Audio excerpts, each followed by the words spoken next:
Hi ಎಲ್ಲರಿಗೂ welcome back to our YouTube channel Tejas Sahana YouTube.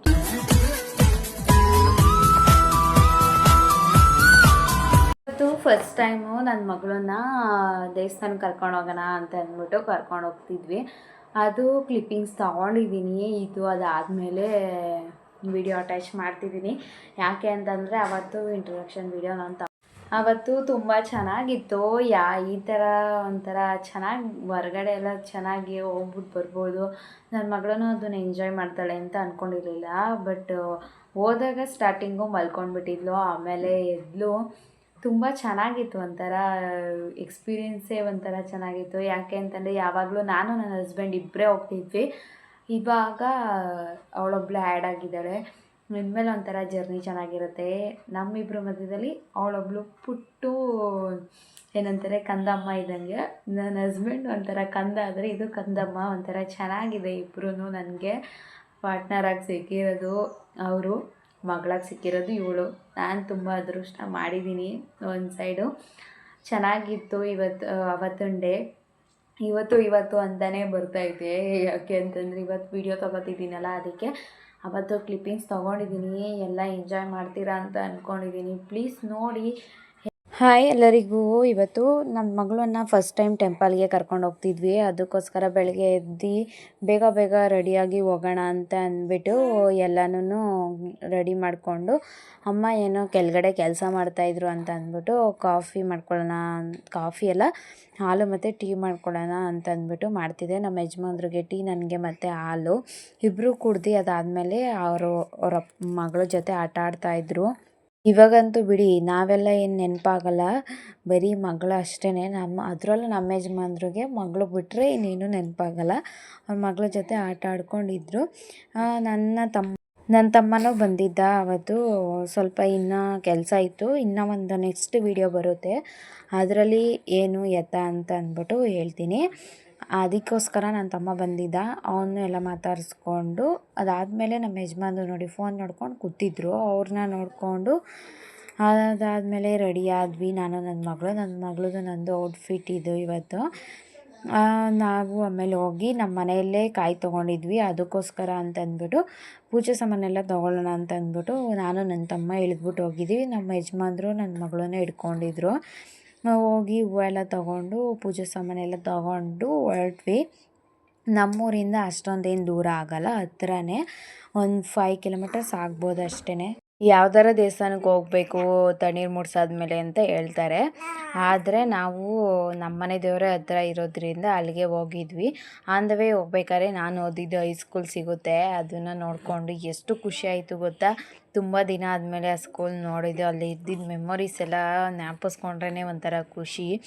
ಆಮೇಲೆ ಅದನ್ನೆಲ್ಲ ಮುಗಿಸ್ಕೊಂಡು ಕಾರಲ್ಲಿ ಚೆನ್ನಾಗಿ ನಿದ್ದೆ ಹೊಡಿತಾಳೆ ನನ್ನ ಮಗಳು. ಆಚೆ ಕಡೆ ಕರ್ಕೊಂಡೋದ್ರೆ ಮುಗಿಸ್ಕೊಂಡು ಬಂದ್ವಿ. ದೇವಸ್ಥಾನದ ಹತ್ರನೇ ಬಂದ್ವಿ.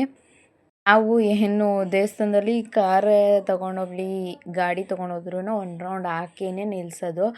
ಅದಕ್ಕೋಸ್ಕರ ಅಂತ ಅಂದ್ಬಿಟ್ಟು ನನ್ನ ತಮ್ಮ ಡ್ರೈವ್ ಮಾಡ್ತಾಯಿದ್ದಲ್ವ, ಅವನಿಗೆ ಹೇಳ್ದೋ ಡ್ರೈವ್ ಮಾಡ್ತಾಯಿದ್ದೀಯಲ್ವ, ಹೆಂಗಿದ್ರೂ ಒಂದು ರೌಂಡ್ ಆಗುತ್ತೆ ನಿಲ್ಲಿಸು ಅಂತ ಅಂದ್ಬಿಟ್ಟು. ಹಾಗೆ ವಾಯ್ಸ್ ಓವರ್ ಕೊಡ್ಬೇಕಾದ್ರೆ ನನ್ನ ಮಗಳು ಇಲ್ಲೇ ಇರೋದ್ರಿಂದ ಅವಳದು ವಾಯ್ಸ್ ಬರ್ತಾ ಇರುತ್ತೆ, ಅಡ್ಜಸ್ಟ್ ಮಾಡ್ಕೊಳ್ಳಿ. ಇವಾಗಂತೂ ಫುಲ್ ಆಟ ಆಡೋದು ಕಲ್ತವಳೆ. ಹ್ಞೂ ಅಂತ ಇರೋದೇನೆ, ಬಾಯಿಗೆ ಬೆಟ್ಟು ಹಾಕೊಳ್ಳೋದು ಎಲ್ಲನೂ ಕಲ್ತಿದ್ದಾಳೆ. ಎಲ್ಲ ಸೌಂಡ್ ಮಾಡ್ತಾ ಇರ್ತಾಳೆ. ಇವಾಗ ಅವಳ ಜೊತೆ ಟೈಮ್ ಪಾಸ್ ಮಾಡೋದು ತುಂಬ ಖುಷಿ ಆಗುತ್ತೆ ನಮಗೆ. ಒಂದು ರೌಂಡು ಹಾಕಿ ಬಂದು ದೇವಸ್ಥಾನ ಒಳಗಡೆ ಹೋಗೋಣ ಅಂತ ಅಂದ್ಬಿಟ್ಟು ನಿಲ್ಲಿಸ್ದೋ. ನಮ್ಮ ದೇವಸ್ಥಾನ ಮಂಗಳವಾರ ಶುಕ್ರವಾರನೇ ಜಾಸ್ತಿ ಪೂಜೆ ಮಾಡೋದು, ಸಂಡೇ ಅಷ್ಟು ಮಾಡೋಲ್ಲ. ನಮ್ಮ ಮನೆ ದೇವರು ಇನ್ನೂ ಒಂದಿದೆ, ಅಲ್ಲಿಗೆ ಹೋಗಿ ಇಲ್ಲಿಗೆ ಬರ್ತಾರೆ ಅಂತ ಅಂದ್ಬಿಟ್ಟು ದೇವಸ್ಥಾನ ಓಪನ್ ಮಾಡಿರ್ತಾರೆ. ಅದನ್ನು ಕೇಳಿಕೊಂಡು ನಾವು ಹೋಗಿದ್ವಿ.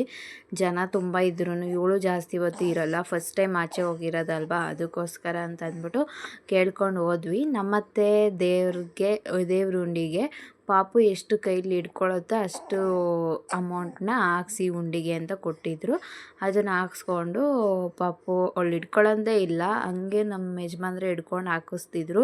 ಅದಾದಮೇಲೆ ಕೋಇನ್ಸಿಡೆನ್ಸ್ಲಿ ನಂದು ನಮ್ಮ ಯಜಮಾನ್ರದ್ದು ಪಾಪುದು 3 ಜನದ್ದು ಏನು ಬಟ್ಟೆ ಮ್ಯಾಚ್ ಆಗ್ತಾಯಿತ್ತು. ಏನು ಮಾತಾಡ್ಕೊಂಡೇನು ಹಾಕೊಂಡಿಲ್ಲ. ಅವಳದು ನಂದು ಸ್ವಲ್ಪ ಕ್ಲೋಸಪ್ಪಲ್ಲಿ ಆಗ್ತಿತ್ತು ಅಂತ ಅಂದ್ಕೊಂಡು ಇಟ್ಕೊಂಡಿದ್ದೆ. ಅದಾದಮೇಲೆ ಅಮ್ಮ ಬಟ್ಟೆ ತಂದು ಕೊಟ್ರಲ್ವಾ, ಎಲ್ಲ ಸ್ಯಾರಿ ಎಲ್ಲ ಚೇಂಜ್ ಮಾಡಿಬಿಟ್ಟು ಆ್ಯಸ್ ಯೂಶುವಲ್ ನಮ್ಮದು ದಿನನಿತ್ಯದ ಏನಂತಾರೆ ನೈಟಿ ಹಾಕ್ಕೊಂಡು ಅದರಲ್ಲೇ ಎಲ್ಲನೂ ಎತ್ತಿಡ್ತಾ ಕೂತಿದ್ದೆ. ಏನಂತಂದರೆ ಈಗ ಪ್ರೆಸೆಂಟ್ ಲೈಫಲ್ಲಿ ಇದರಷ್ಟು ಕಂಫರ್ಟಬಲ್ ಡ್ರೆಸ್ ಇನ್ಯಾವುದೂ ಇಲ್ಲ ಅಂತ ಅಂದ್ಕೊಬಿಡಿ, ಅಷ್ಟು ಕಂಫರ್ಟಬಲಾಗಿರುತ್ತೆ.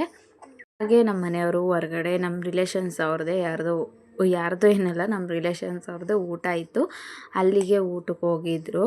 ಅವ್ರು ಊಟ ಮುಗಿಸ್ಕೊಂಡು ಬಂದಮೇಲೆ ಇನ್ನೂ ಒಂದು ಪ್ರೋಗ್ರಾಮ್ ಇತ್ತು, ಅದಕ್ಕೂ ಹೋಗೋಣ, ಅದು ಮಾಡಬೇಕು ಅಂತ ಅಂದ್ಬಿಟ್ಟು ನೆಕ್ಸ್ಟ್ ವಿಡಿಯೋ ಬರುತ್ತೆ ಅಂತ ಹೇಳಿದ್ನಲ್ಲ, ಅದ್ರದ್ದು ಒಂದು ವಿಡಿಯೋ ಇದೆ, ಅದು ಸರ್ಪ್ರೈಸು. ನೆಕ್ಸ್ಟ್ ವಿಡಿಯೋ ಅಪ್ಲೋಡ್ ಮಾಡ್ತೀನಿ ಬೇಗನೆ. ಆವಾಗ ಹೋಗ್ಬೇಕಾಗಿತ್ತು ಅಂತ ಅಂದ್ಬಿಟ್ಟು ಊಟ ಮಾಡ್ಕೊಂಡು ಬರಲಿ ಅಂತ ಅಂದ್ಬಿಟ್ಟು ವೆಯ್ಟ್ ಮಾಡ್ತಿದ್ದೋ. ಇಷ್ಟ ಆಗಿತ್ತು ಇವತ್ತಿನ ವ್ಲಾಗು. ಯಾರಿಗೆಲ್ಲ ಇಷ್ಟ ಆಯಿತು ಪ್ಲೀಸ್ ಸಪೋರ್ಟ್ ಮಾಡಿ. Thank you so much. ಯಾರೆಲ್ಲ ನಮ್ಮನ್ನ ಹೀಗೆ ಸಪೋರ್ಟ್ ಮಾಡ್ತಾಯಿದ್ದೀರಾ ಅವ್ರಿಗೆಲ್ಲ ಥ್ಯಾಂಕ್ ಯು ಸೋ ಮಚ್. ಹೀಗೆ ಸಪೋರ್ಟ್ ಮಾಡ್ತಾಯಿರಿ. ಚೆನ್ನಾಗಿತ್ತಾ ಚೆನ್ನಾಗಿರ್ಲಿಲ್ವಾ ಅದನ್ನು ಕಮೆಂಟ್ ಮಾಡಿ ಆಯಿತಾ. ಒಂಥರ ಏನೋ ಒಂಥರ ಮಿಕ್ಸ್ಡ್ ಫೀಲಿಂಗು. ಅವಳ ಜೊತೆ ದೇವಸ್ಥಾನಕ್ಕೆಲ್ಲ ಹೋಗಿ ಬಂದಿದ್ದು, ಅವಳು ಹೇಗಿರ್ತಾಳೋ ಏನು ಮಾಡ್ತಾಳೋ ಅಂತ ಅಂದ್ಬಿಟ್ಟೆ ಒಂಥರ ಯೋಚನೆ ಮಾಡ್ತಾಯಿದ್ವಿ. ಪ್ಲೀಸ್ ಸಬ್ಸ್ಕ್ರೈಬ್ ಮಾಡ್ಕೊಳ್ಳಿ, ಹೇಗೆ ಬಂದಿದೆ ಅಂತ ಅಂದ್ಬಿಟ್ಟು ಕಾಮೆಂಟ್ ಮಾಡಿ. ಆಮೇಲೆ ಏನಾರ ಬದಲಾಯಿಸ್ಕೋಬೇಕು ಅಂದ್ರೂ ಕಾಮೆಂಟ್ ಮಾಡಿ, ಏನೂ ಬೇಜಾರಿಲ್ಲ, ಎಲ್ಲನೂ ಚೇಂಜ್ ಮಾಡ್ಕೊತೀನಿ. Thank you so much for watching. Bye.